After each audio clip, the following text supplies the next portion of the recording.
அதே போல விவசாயிகள் உழவன் செயலி இன்னைக்கு ஒரு பயிர் நெற்பயிர் இருக்குது, அதில் ஏதாவது இலை புழு தாக்கும், தண்டு புழு தாக்கும், அப்பொழுது அதை அப்படியே செல்ல பிடிச்சி அனுப்பிச்சிக்கலாம். அதுக்கு என்ன மருந்து தெளிக்கலாம்னு வரும் உழவன் செயலி, அதையும் கொண்டு வந்து அதிமுக ஆச்சு.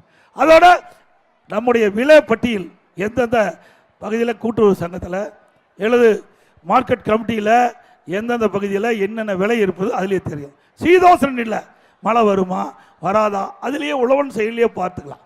இதையெல்லாம் நம்முடைய விவசாய பெருமக்களுக்கு அனைத்து இந்திய அண்ணா திராவிட முன்னேற்ற கழக ஆட்சியிலே கொண்டு வரப்பட்ட திட்டம் என்பதை நேரத்தில் சுட்டிக்காட்ட விளைகின்றேன். அதோட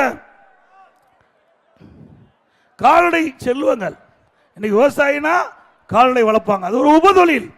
ஆகவே கால்நடை வளர்ப்பு என்பது விவசாயிகளுடைய அடிப்படை தொழில் ஒன்று.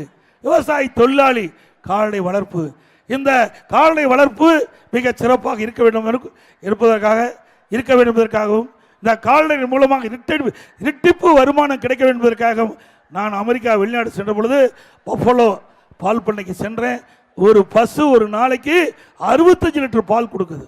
அதே போல நம்முடைய மாநிலத்தில் நம்முடைய விவசாயிகளுக்கு, விவசாய தொழிலாளிகளுக்கு இப்படிப்பட்ட கலப்பின பசுக்களை உருவாக்கி விவசாயிகளுக்கு கொடுத்து நம்முடைய சீதோசன நிலைக்கு தக்கவாறு அந்த பசுக்கள் அதை உருவாக்கி தருகின்ற ஒரு சூழலை உருவாக்குவதற்காக கால்நடை பூங்கா, பிரமாதமான கால்நடை பூங்கா 1000 கோடியில் நம்முடைய தலைவாசல் பகுதியில் ஏற்படுத்தி கொடுத்தோம். அதை இன்னும் திறக்காமல் மூடி வச்சுட்டு இருக்காங்க.